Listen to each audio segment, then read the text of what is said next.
Voilà, que ce cours soit pour la réfoua shlema de Corinne Shanaël Batsara.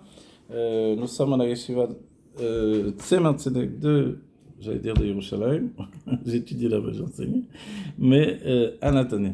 Voilà, que Dieu bénisse ses enfants d'Israël, que tous nos soldats reviennent immédiatement parce que la guerre est finie, qu'ils remportent la guerre plutôt, qu'ils en terminent avec les forces du mal et que tous ceux qui ont été capturés par les forces du mal rentrent à la maison en bonne santé, sans aucun préjudice de tous les côtés, que ce soit moral, psychologique et physique. Voilà, que ce soit terminé, tout ça. Si on continue dans tout ce qu'on avait étudié précédemment, voilà, il faut mettre le turbo, comme on dit, voilà. Les débuts des cours, c'est toujours difficile. On va y aller, le temps qu'on se chauffe, c'est normal. Alors, si on met la suite des événements de ce qu'on a étudié, des événements, c'est-à-dire que comme on a étudié le Seder Shachelut, et hier on a étudié justement un mamar de Rabbi, on a vu combien tout ça nous sert pour étudier le Chassidut Rabban. Et ce qu'on peut rapporter essentiellement, c'est que il y a aussi la notion des noms. Les noms. Qu'est-ce que les noms ? Les noms, ce sont les noms divins. Les noms divins, c'est important au moins d'avoir une approche. Je précise que si dans nos cours, là, on rentre pas dans le détail du détail, c'est pas un cours de Kabbalah, mais un cours de Chassidut. Dans la Chassidut, on prend ce qu'on a besoin pour pouvoir approfondir les choses dans les Mamarim de Rebbeim. Donc, c'est dans cette optique-là que je donne mes cours de Seder Shachelut. Donc, évidemment, on ne va pas faire le détail du détail qui n'est pas inutile pour celui qui a du temps, qui peut aller étudier ça, mais Mirov Haetzim, Lorim et Tayar, il y a tellement d'arbres qu'on ne voit pas la forêt, donc on peut se perdre en chemin. Voilà. Ce qu'on peut dire, c'est qu'il y a des noms divins, dès le commencement. D'abord, à commencer par le nom essentiel, qui est le nom Havayé, Yudke Vavke. Le nom Yudke Vavke, il y a cette notion de ce qu'on appelle Havayé del Elav, Havayé del Tata. Le nom Yudke Vavke supérieur, le nom Yudke Vavke inférieur. Voilà. J'allais dire intérieur, par rapport au Chalal Panouï, mais c'est inférieur. Voilà. Celui qui est supérieur, cette notion-là de supérieur, c'est que il est dans ce qui s'appelle le Teirou Ilaha, c'est-à-dire la pureté supérieure. Donc, à ce niveau de proximité avec l'essence, où le Ensof se répand depuis l'essence, et il n'y a pas évidemment de transformation, il n'y a pas de sphirote, il n'y a pas de structure encore. Et là, on a cette notion de Havayé del Ela. Et même quand on s'inscrit dans la Tralat Itorerut Haratzon, le début de l'éveil de la volonté jusqu'à l'éveil de la volonté, Itorerut Haratzon, ce qui va nous donner et le Rishimo et les Asara Sphirot Agnozot, d'accord ? On peut différencier déjà dans la compréhension qu'on a eue. Le Rishimo, c'est lui qui provient de ce qui s'appelle le Koar Agvul Shepa Ensof, la force de la limite de l'infini. Et les Asara Sphirot Agnozot, eux, ils sont l'autre partie, ce qui est appelé le Bilti Bal Gvul, c'est-à-dire l'infini de l'infini. Bilti Bal Gvul, je traduis, qui ne peut pas être limité. Alors, dès qu'on dit Bilti Bal Gvul, qui ne peut pas être limité, on dit, attends, il y a une difficulté. Comment on va réussir ensuite, par les réceptacles, à enfermer, entre guillemets enfermer, c'est-à-dire limiter la lumière qui ne peut pas être limitée, puisque son nom désigne ce qu'elle est. La maou d'une chose, c'est le nom, maou adava, qu'est-ce que la chose. Donc on a une grande difficulté. Et c'est là où on comprend que le Koar Agvul Sheba Ensof, la force de la limite de l'infini, peut être considéré comme étant porteur d'une force supérieure à l'infini lui-même. Et de ce côté-là, si on dit supérieur, on peut même sous-entendre plus proche encore de l'essence, puisqu'il est capable de fournir des réceptacles qui, eux, vont enfermer l'infini, pour le limiter et pour le diriger vers une définition particulière. Okay. La définition, elle va être définie justement par le nom qui va s'attacher au Keli. Et on va revenir sur ça. D'abord, on a les deux noms.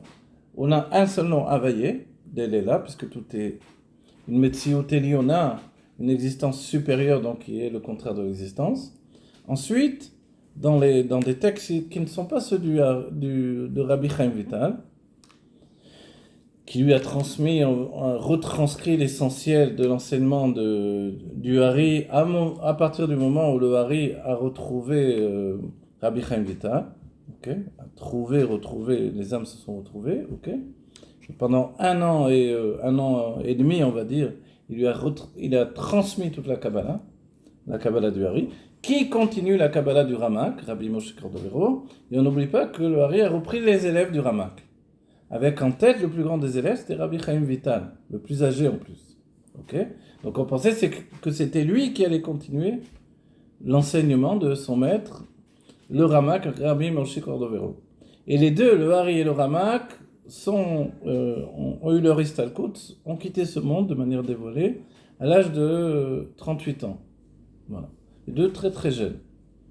Cet âge-là, on va dire comment c'est possible qu'ils ont réussi tout ça. Quand on voit le Ramak et le nombre d'écrits du Ramak, alors certains ont dit oui, mais il utilisait ce qui s'appelle Ashbat Kulmus. C'est-à-dire il disait des noms divins qui sont reliés à des noms d'anges qui lui permettent d'écrire à la vitesse de la pensée.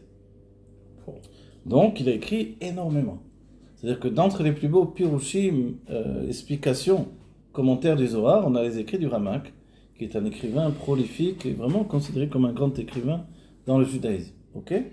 Donc, s'il a fourni beaucoup d'écrits d'analyse du Zohar, il a également fait des livres qui étaient essentiels parce qu'il a fait un peu le travail qui est considéré comme étant celui du Rambam. Le Rambam, il synthétise, mais plus que ça encore, on va dire, dans un premier temps, il rassemble toute la Torah pour la présenter de manière simple à un étudiant qui veut apprendre toute la Torah.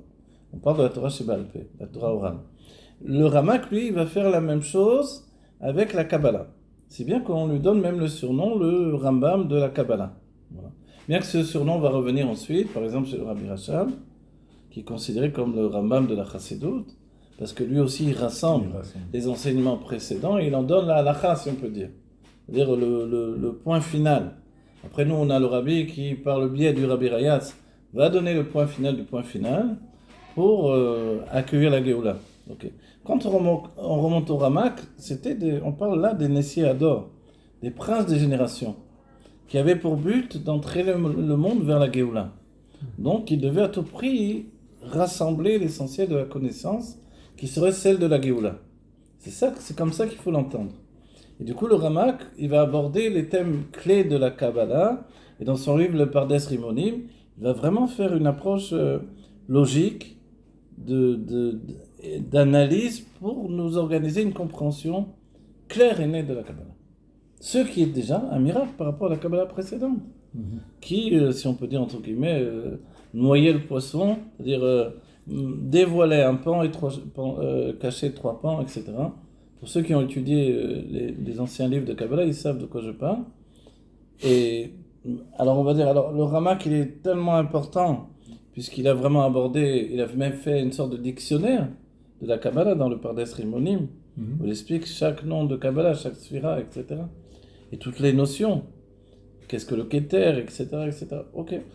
Donc on peut dire, si on est déjà arrivé à ce stade d'analyse, c'est-à-dire de rassemblement de toute la Kabbalah dans un lexique qui est abordable par chacun, par chaque kabbaliste, on va dire, alors qu'est-ce que le Hari vient apporter de plus en reprenant les élèves du Ramak? En fait, le Hari, lui, continue.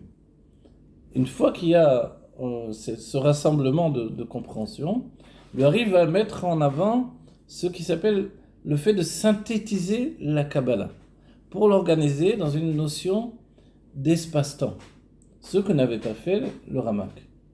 Il nous donne une notion d'espace-temps qui n'existait pas précédemment. De là, le fait de mettre en avant le Tzimtzum, d'accord, et vraiment d'expliquer les sphirotes dans une notion temporelle, si on peut dire, même là où on est avant le temps. Il faut préciser, ça ce que je vais dire maintenant, je ne l'ai pas vu écrit de moi-même, mais je l'ai entendu de mes pires chassidim, on va dire, que selon les Grecs, parce que je ne connais pas trop la philosophie grecque, pour dire la vérité, selon les Grecs, le temps est éternel, et a priori, selon la Torah, d'après la Kabbalah, le temps est une création divine. Oui. là où, je me rappelle mon ami Yosef Israël Périmon m'a dit, l'origine du temps est éternelle en réalité, mais le temps, lui, il est une création. Voilà. Quand on a dit une création, c'est-à-dire qu'il n'apparaît qu'à partir du monde de la création. Ça, c'est ce que dira le Rabbi Rachab dans le Samer Vav. Il nous dit que le temps, en fait, c'est le mouvement du Ratzov et Shov qui inscrit le temps dans une logique d'espace-temps, en fait. Okay. Donc, quand il y a la conscience, justement, on peut saisir le temps. Donc, Adam Arishon, avant d'avoir mangé du fruit interdit, du Etz Hadaat, de cette conscience du bien et du mal, en fait, il n'avait pas non plus de conscience propre. Puisqu'il n'avait pas de conscience, il était dans un état d'absence de la conscience. C'est comme le passage qui dit V'yamutu velo bechorma. Il n'était pas dans le monde de Hatzilut, il était dans le monde de Bria. Un accident de parcours. Voilà. Il était dans le monde de Bria, dans le Kodesh Kodashim du monde de Bria, le Gan Eden. Okay. Et là-bas, le Kodesh Kodashim, c'est Chorma, Bina, Veda du monde de Bria. Et là-bas, donc, il était complètement dans la lumière divine et il n'avait pas de Metziot propre. Il était comme cette définition d'avant le Tzimtzum. C'est seulement par le fruit, qui vient par l'intermédiaire du Nachash, qui veut dire les Nachesh devinés, qu'il va intégrer la conscience d'exister. Voilà. L'existence de la conscience et la conscience d'exister, ça devient finalement la même chose.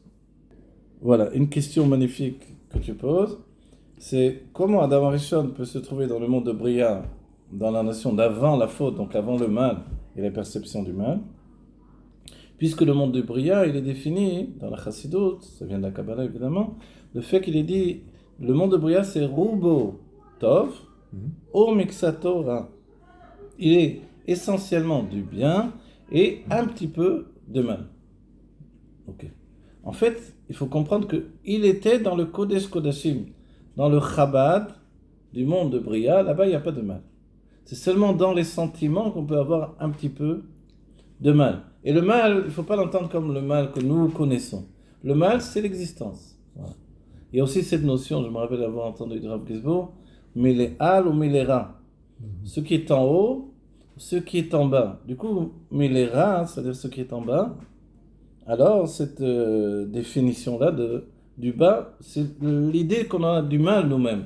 Puisqu'il est dit, Raglea Yordé Mavet, la Malchut, ses pieds tombent dans la mort. C'est quoi la mort? C'est l'existence. C'est-à-dire que du moment qu'on est créé, alors on est voué à disparaître d'un certain point de vue, entre guillemets, c'est-à-dire à mourir. Mais la mort, c'est une